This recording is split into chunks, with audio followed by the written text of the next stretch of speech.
In the winter of 1854, in Springfield, Illinois, a farmer like John Carter could be asleep under a heavy wool blanket when his stomach suddenly turned against him. Outside, the temperature had fallen to -10 degrees Fahrenheit, cold enough to bite through the cracks of a wooden farmhouse and freeze the breath inside his beard.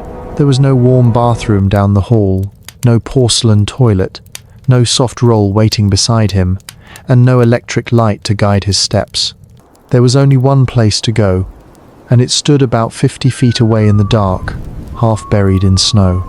So he would climb out of bed, pull on stiff leather boots, wrap himself in a coat that still smelled of smoke and livestock, and push open the door into the freezing night. Every step toward the outhouse was a punishment, because the wind across the Illinois prairie did not simply feel cold, it felt personal. The little wooden privy at the edge of the yard was not a room of comfort, but a box of darkness, splinters, frozen boards, and silence. And once he sat down, the real horror was still waiting beside him. In that small basket near his feet, there was no Charmin, no cottonelle, no clean white square folded with care. There was a dried corncob, rough, hard, and about 6 inches long. The kind of thing left behind after the harvest, when every useful part of the plant had already been taken. To a modern American, it sounds like a cruel joke, but for millions of rural families, this was not comedy. It was daily life, and it was accepted because the alternative was often worse. Before toilet paper became one of the most ordinary objects in America, the private bathroom was a battlefield of shame, pain, class, and survival. Farmers used corncobs, travelers used leaves, poor families used old newspapers, and the wealthy could afford cloth that someone else had to wash by hand. The strange truth is that the history of wiping is not just about hygiene, it is about money, migration, disease, advertising, and the hidden things Americans were too embarrassed to discuss in public. And by the end of this story, one shocking question will remain: how did a nation that could build railroads, fight wars, and sell products across a continent still spend generations afraid to admit what it needed after using the toilet? By the 1840s, the problem was no longer trapped inside one freezing outhouse in Illinois. It had followed America onto the road. At Independence, Missouri, families gathered with wagons, oxen, sacks of flour, barrels of water, iron tools, children, bedding, fear, and hope. They were preparing for a journey of more than 2,000 miles toward Oregon, across open plains, river crossings, dust storms, disease camps, and mountain passes. To the people who stood at that jumping-off point, the West looked like a promise. Cheap land waited somewhere beyond Kansas, Nebraska, Wyoming, Idaho, and the long road into Oregon. But inside every covered wagon was a secret. Nobody advertised in guidebooks. A family could pack food, rifles, blankets, and medicine, but they still had to solve the same private problem every single day, with almost nothing clean enough to use. Water was the first cruel limit. On the trail, clean water was not a comfort item, it was survival itself. It had to be saved for drinking, cooking, animals, and the sick, which meant washing after using the toilet was often impossible. When a person had to choose between rinsing their body and keeping a child alive through the next dry stretch, shame lost to thirst every time. That is why travelers reached for whatever the land offered. Dry grass, leaves, smooth stones, bits of cloth, scraps of paper, bark, and handfuls of whatever seemed less painful than the rest. But the human body is not made for rough improvisation, especially after days of sweat, dust, bad food, and stomach sickness. A small scrape in the wrong place could become a burning wound before sunset. Now imagine that wound on a wagon seat. No springs, no shock absorbers, no smooth paved road. Only wooden wheels grinding across ruts and stones for hour after hour. A traveler might walk beside the wagon to spare the animals, then climb back in, exhausted, sore, and filthy. Every bump could turn a private irritation into a public misery, and no one wanted to be the person who admitted why they could barely sit. This is where hygiene became more than discomfort. It became danger. Along the emigrant trails, disease killed more people than most of the dramatic threats Americans remember today.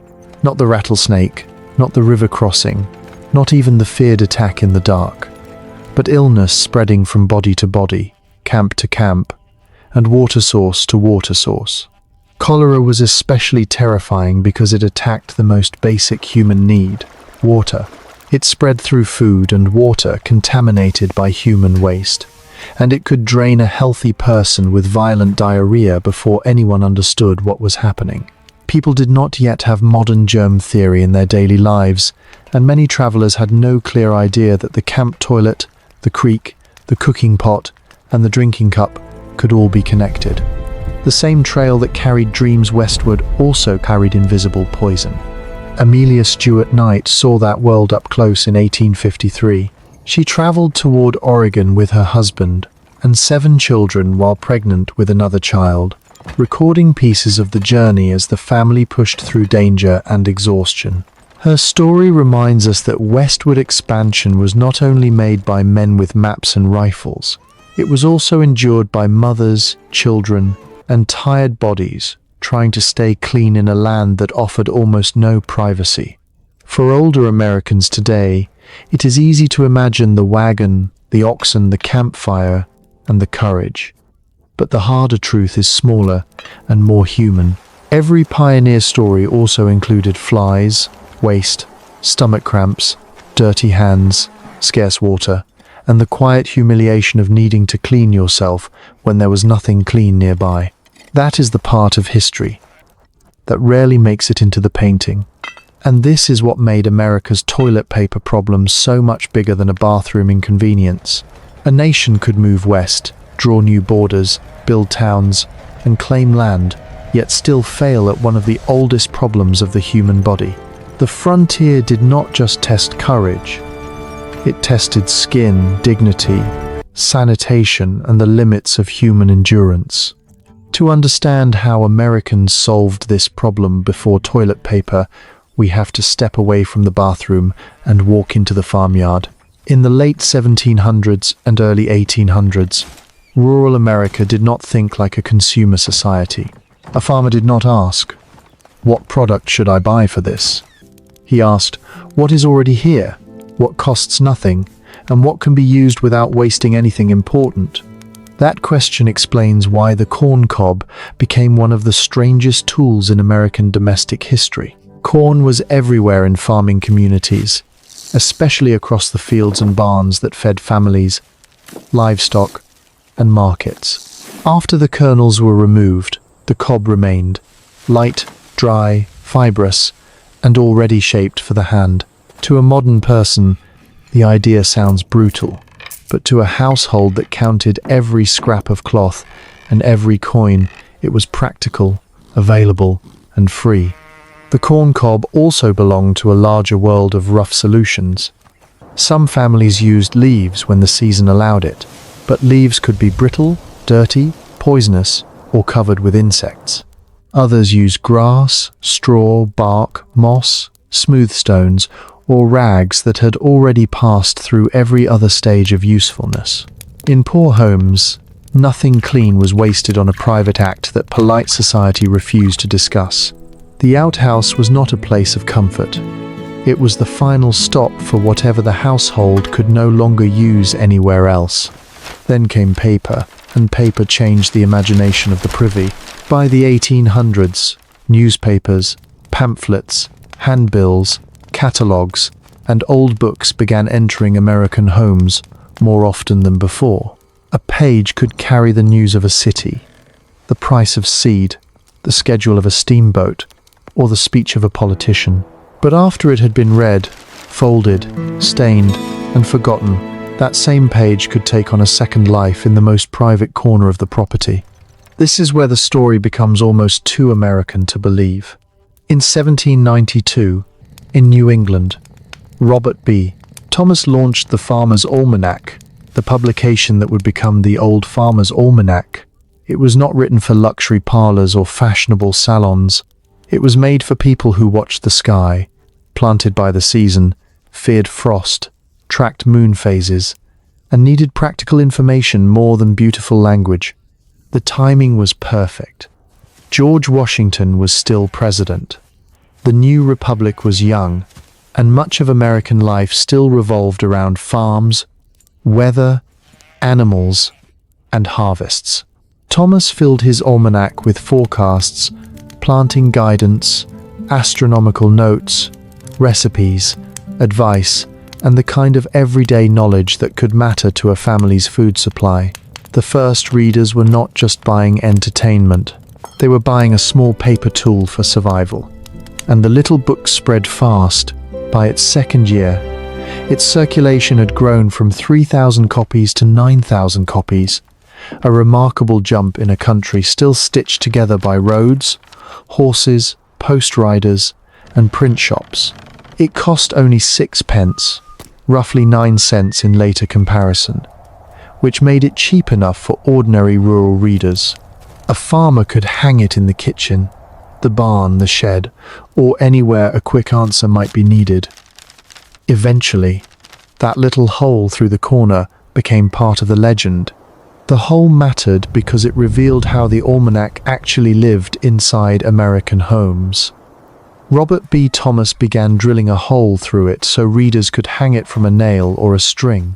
That sounds innocent until you remember where people like to hang useful paper. In many rural homes, one of those places was the outhouse, where a page could be read in silence, then torn away when its final purpose arrived. This was not merely a joke about farm life. It showed how Americans turned printed knowledge into disposable hygiene before the country had a true toilet paper industry. A page might begin its life predicting rain in April, warning about frost in October, or telling a farmer when to plant beans. Weeks later, that same page might be hanging beside a wooden seat in a dark privy behind the house. In early America, information and sanitation could live on the same nail. Old newspapers worked the same way. They brought the outside world into small towns, frontier cabins, and isolated farms, then ended their lives in stoves, packing crates, walls, or outhouses. But ink was not harmless. Paper was often stiff, and not every page was kind to the skin. Still, it had one powerful advantage over cloth. No one had to wash it afterward. That point is important because reusable cloth created another hidden burden. In households that used rags, someone usually had to gather them, soak them, scrub them, boil them, dry them, and return them for use again. That work often fell on women, daughters, servants, or the poorest laborers in the home. The more private the bodily function, the more invisible the labor became. So before toilet paper, the American solution was not one invention, but a chain of compromises. Corncobs came from the field. Leaves came from the woods. Rags came from worn clothing. Newspapers came from the printer. Almanac pages came from a culture that believed nothing should be wasted, not even a weather forecast from last month. And that is the real origin of America's toilet paper story. It did not begin with softness. It began with scarcity, thrift, shame, and a talent for turning leftover objects into tools. Long before a clean white roll sat beside the toilet, the American outhouse was already full of clues about farming, printing, poverty, gender, and survival. The next stage would show that this private habit was not the same for everyone, because in America, even wiping could reveal who had money and who did not. By the late 19th century, the question of wiping had spread far beyond farm cabins and wagon trails. It had entered towns, cattle camps, railroad stops, boarding houses, servants' rooms, and millionaire mansions. America was growing richer, louder, and more industrial, but the human body remained stubbornly equal. Every person needed privacy, Yet not every person could afford comfort. In Dodge City, Kansas, during the cattle years of the 1870s and 1880s, cleanliness was often at the mercy of dust, distance, and exhaustion. The town had risen after the buffalo trade faded, and millions of longhorn cattle moved toward its rail connections over roughly a decade. Cowboys came in from the trail after weeks of sweat, saddle sores, bad water, and open-air camps. They were not stepping into tiled bathrooms with folded towels.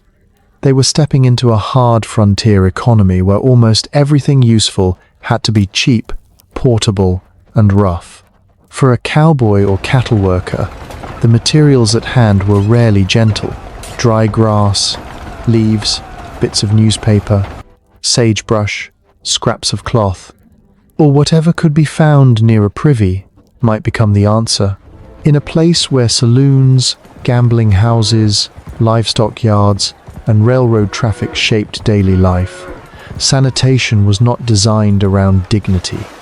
It was designed around survival and speed. The body had to endure what the town could provide. Dodge City also shows how crowded public life could make private hygiene worse. In 1877, the town's population was only about 1,200, but seasonal waves of cowboys, cattle buyers, gamblers, and workers could make it feel much larger.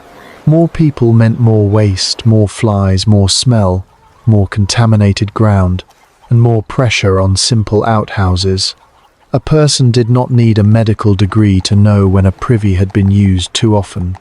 Now compare that world with Newport, Rhode Island, where America's rich built summer palaces beside the Atlantic. In the 1890s, Cornelius Vanderbilt II and his wife commissioned The Breakers, a mansion that rose between 1893 and 1895. It was not merely a house. It was a declaration of power built from railroad money, European taste, and Gilded Age ambition. While a ranch hand in Kansas might search for a tolerable leaf, the upper class was learning to turn the bathroom into a private symbol of status.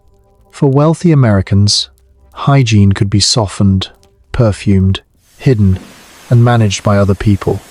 Cloth could be cut into squares, washed, boiled, dried, folded, and returned. Warm water could be carried, heated, poured, or piped where money allowed it. The rich did not escape the same bodily needs as everyone else, but they could push the unpleasant labor out of sight. That is the part history often leaves in the shadows. If a fine household used reusable cloth, someone had to touch it after use. That work fell to servants, maids, laundresses, and women whose names rarely appeared in family portraits or newspaper society pages. The wealthy experienced cleanliness as refinement, while the people beneath the stairs experienced it as labor. Indoor plumbing made this divide even sharper. By the end of the 19th century, American cities were expanding water systems and sewer networks, but private bathrooms inside the home were still expensive. The first families to enjoy these improvements were often the same families who could afford large houses, hired staff, and imported fixtures. A bathroom was not just a room, it was evidence that a household had entered a higher level of modern life. For the poor and rural, the outhouse remained. A wooden seat behind the home, a cold walk in winter, a hot smell in summer, and a basket or hook holding whatever paper, cob, or scrap could be spared. Commercial toilet paper existed by this period, but existence did not mean adoption. A product could be invented in New York and still remain irrelevant to a farmer who saw no reason to pay for what an old newspaper could do for free. That difference reveals something uncomfortable about American progress. The country could put cattle on trains, send catalogs through the mail, build mansions by the sea, and wire wealthy homes with servant call systems. Yet basic sanitation still depended on class. One American body could be protected by warm water, washable cloth, and privacy. Another could be scraped by a cob, exposed to flies, and forced to pretend discomfort was normal. So the history of toilet paper is not only about what touched the skin, it is about who had options and who did not. It is about who could hide the unpleasant parts of life behind servants, architecture, money, and manners. And it is about the millions of ordinary Americans who had to turn whatever the land, the printer, or the trash pile offered into a daily solution. By the end of the 19th century, America had found a strange new bathroom helper, and it did not come from a pharmacy. It came from Chicago, wrapped in the machinery of railroads, post offices, warehouses, and ambition. The Sears catalog was supposed to sell watches, clothing, tools, stoves, sewing machines, guns, furniture, and eventually even houses. But in thousands of rural outhouses, it quietly served a second purpose that Sears never needed to print on the cover. Richard Sears understood something powerful about rural America. Millions of people lived too far from large city stores, and local merchants could charge high prices because customers had few choices. A thick catalog could travel where a department store could not. It could arrive by mail, sit on a kitchen table, and make a farmer in Nebraska or a mother in Iowa feel connected to the same consumer world as Chicago. This was more than shopping. It was a revolution made of paper. By 1893, Sears, Roebuck and Company had taken shape, and by 1895, the catalogue had swollen to 532 pages. Those pages offered a vision of modern life. Better clothes, better tools, prettier furniture, cleaner kitchens, stronger farm equipment, and a future that could be ordered with a pencil and a stamp. For rural families, the catalogue was almost magical.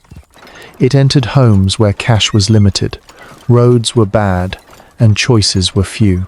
Children circled toys, mothers studied fabric, fathers compared tools, and whole families imagined what life might look like if money stretched a little further.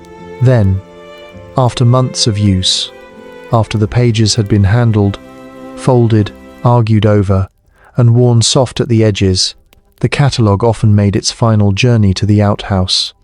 That is where the dark comedy begins.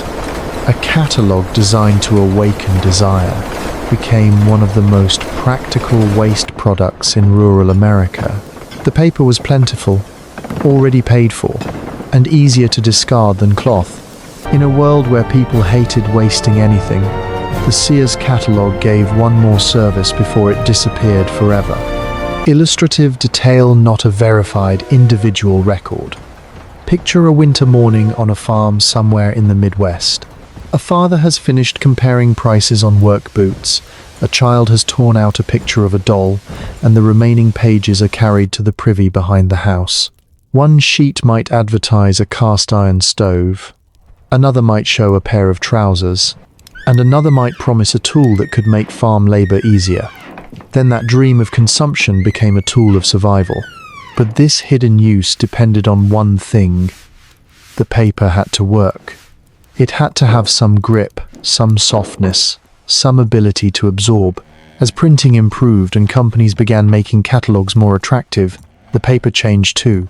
Better images, smoother pages, and glossier finishes helped sell products, but they also damaged the catalogue's secret life inside the outhouse. This is where one of the strangest legends in American hygiene appears. According to a famous story repeated in histories of bathroom habits, rural customers became angry when catalogue paper became too glossy to use comfortably. The exact number of complaints is difficult to prove, so it should not be treated as a precisely documented national uprising. But the story survived because it captured a real conflict. What looked like progress to advertisers could feel like betrayal to people who depended on the old paper for something far more personal. The crisis was not simply that the catalogue changed. The crisis was that poor and rural Americans were being pushed toward a future they had not chosen. Commercial toilet paper existed, but many people still saw it as unnecessary, embarrassing, or wasteful. Why pay for a product connected to shame when yesterday's newspaper or last season's catalogue had always done the job for free? There was also a deeper problem. Paper that was cheap, stiff, inked, dirty, or chemically treated was not made for the human body. It could scratch, smear, irritate, and leave behind ink or residue. People laughed about it because the subject was embarrassing, but the discomfort was real, especially for children, older adults, sick people, and anyone already suffering from bowel trouble. The outhouse itself made everything worse. In summer, heat intensified the smell and drew flies. In winter, cold made every surface harsh, and frozen hands turned a private routine into a miserable task. At night, the walk outside exposed people to weather, darkness, animals, and fear. A simple need became a small daily humiliation. So the Sears catalog became both a solution and a trap. It helped rural Americans avoid buying a product they were ashamed to name, but it also delayed the moment when the country had to admit it needed something better. The very success of mail-order capitalism gave families a free substitute, and that substitute helped keep commercial toilet paper from becoming normal. America was modernizing its shopping habits faster than it was modernizing its private hygiene. That is why this chapter matters. The catalogue showed that the toilet paper story was no longer just about farms, cobs, or old almanacs. It had become tied to advertising, railroads, rural isolation, consumer desire, and the strange power of shame. Before Americans could accept toilet paper as a household necessity, someone had to sell it without making people feel dirty for buying it. In 1857, in New York City, Joseph Gayetty tried to sell America something it desperately needed but could barely admit it wanted. His product was not displayed as a soft household comfort or a cheerful bathroom convenience. It was called medicated paper, and that name was not accidental. Gayetty understood that if Americans were too embarrassed to buy toilet paper, perhaps they could be persuaded to buy medicine. That was the genius of his pitch. He did not simply say, "Here is paper for wiping," because that would have forced customers to face the humiliating truth in public. Instead, he framed it as a health product for people suffering from irritation, sores, and hemorrhoids. In a culture shaped by Victorian modesty, this mattered. A man could walk into a drugstore and ask for a medical remedy more easily than he could ask for something made for the private aftermath of using the toilet. Gayetty's paper was also different from the rough scraps Americans already knew. It was sold in flat sheets, not rolls, and it was treated with aloe to make it gentler on the body. Each sheet carried his name, printed or watermarked like a quiet declaration of ownership. That detail feels strange today, because almost no one wants to see another man's name on something used in that way. But in the middle of the 19th century, branding was part of the promise. This was not trash paper, not yesterday's newspaper, not a torn catalogue page, but a product made for one specific purpose. The price made that promise harder to accept. A package of 500 sheets could cost 50 cents, which was not a small impulse purchase for ordinary working families. Some advertisements offered 1,000 sheets for $1, still a meaningful amount when many Americans were used to solving the problem for free. A farmer with old newspapers in the corner, a catalogue hanging in the outhouse, or a pile of corncobs near the barn had every reason to ask the same question. Why should anyone pay real money for something that would be thrown away immediately? That is why Gayetty's invention was both modern and premature. Technically, he had seen the future. Socially, he had arrived too early.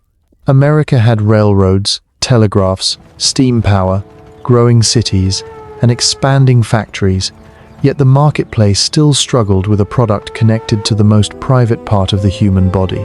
The obstacle was not only cost, it was shame. Imagine the moment of purchase. A customer had to step into a shop, face a clerk, and request a product that silently announced a problem no polite person wanted to describe. There was no anonymous online cart, no self-checkout machine, no plastic wrapping that hid the label from a neighbor's eyes. The transaction itself was exposure. Buying Gayetty's paper meant admitting that the old methods were not good enough and that your body needed help.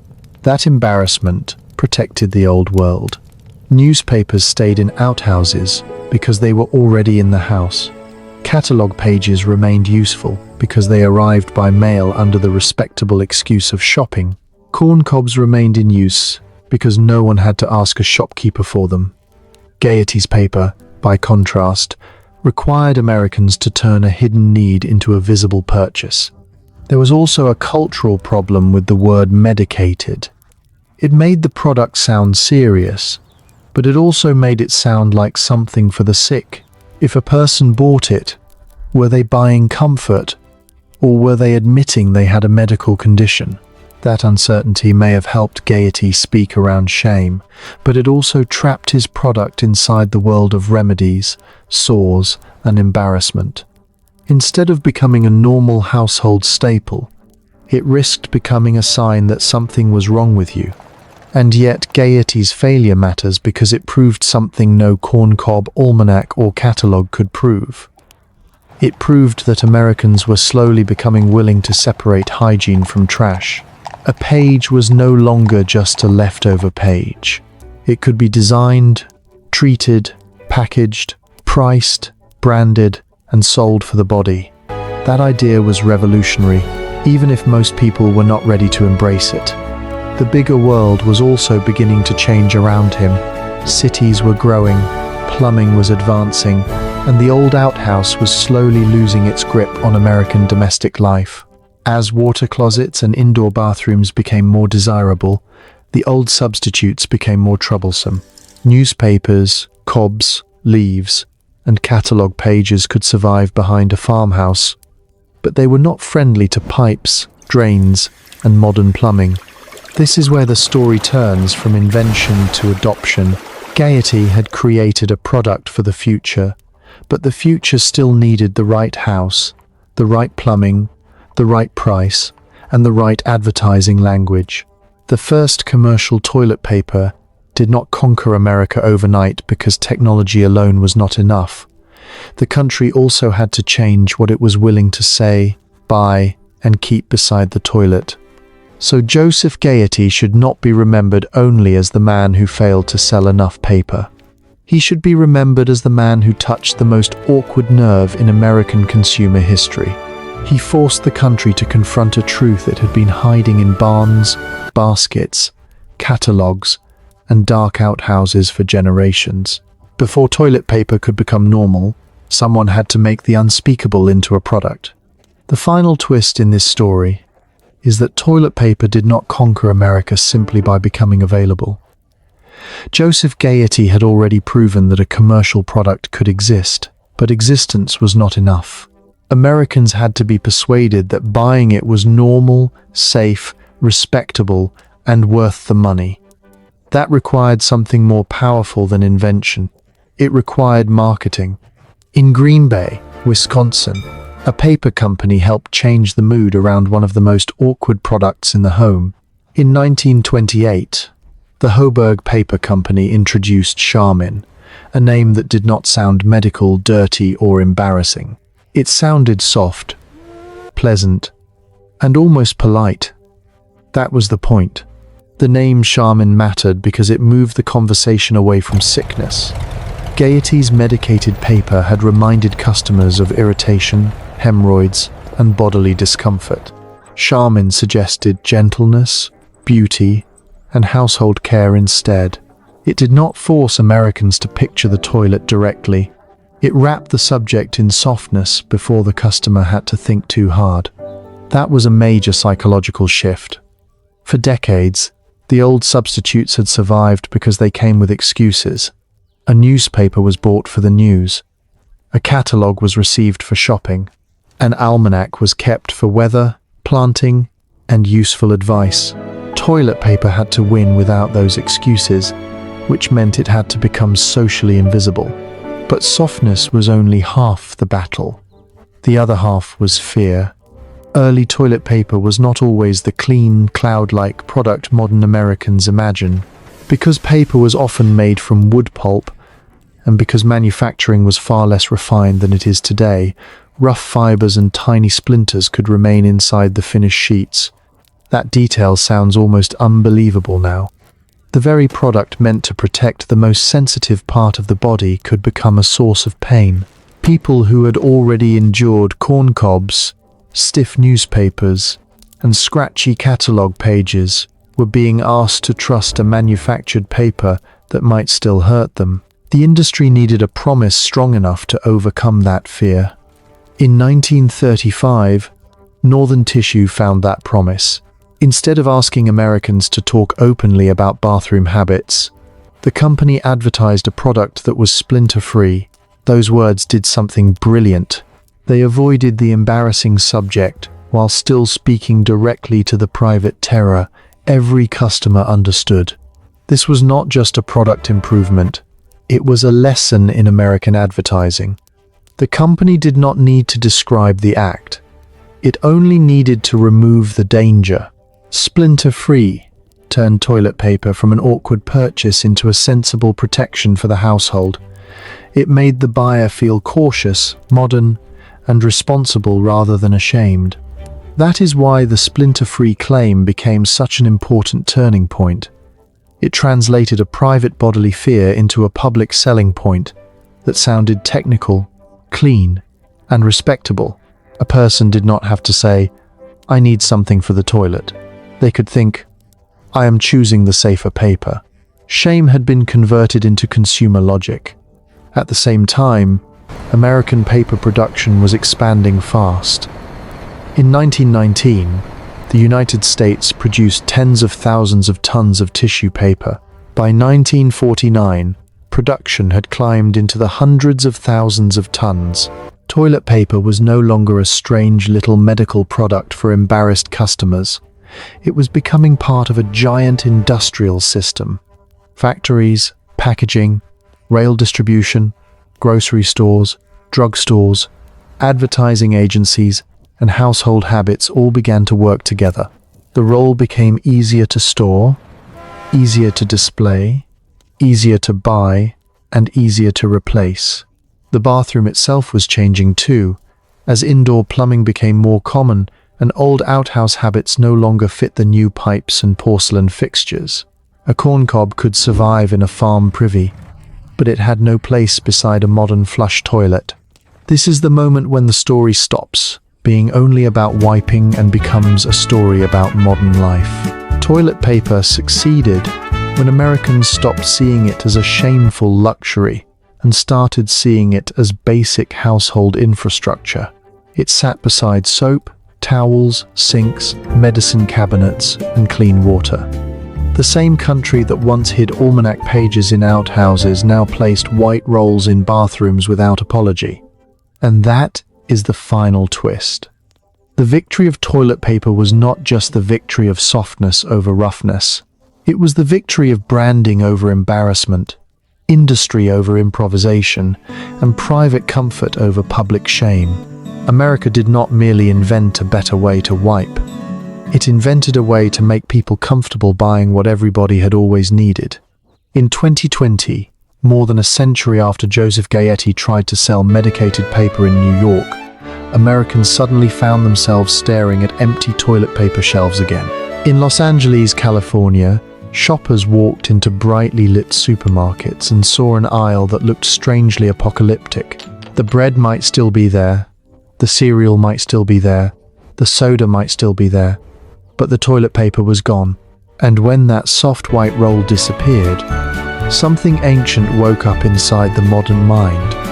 The panic was not only about hygiene, it was about control.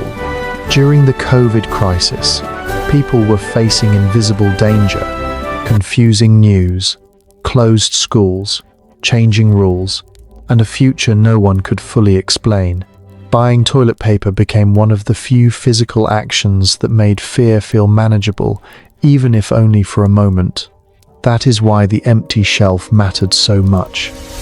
It reminded Americans that civilization is built on ordinary objects we almost never think about until they vanish.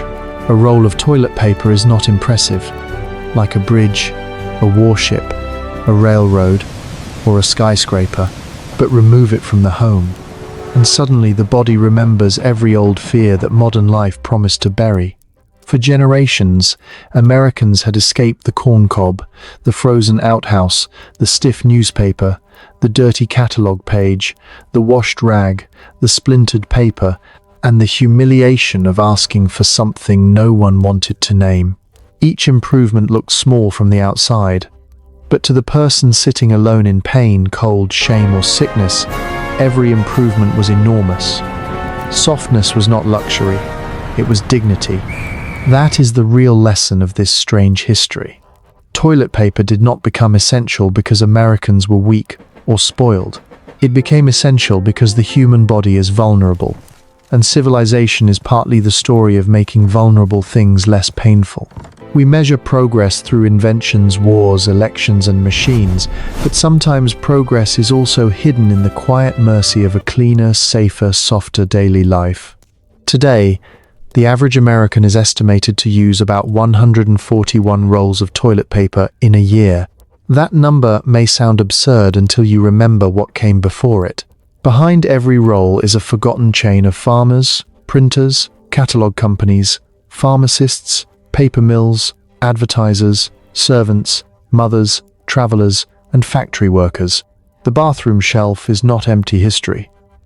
It is history compressed into something so common that we stopped seeing it. So, the next time you reach for a roll without thinking, pause for 1 second. Remember the farmer crossing 50 feet of snow in Springfield. Remember the family on the Oregon Trail saving water for survival.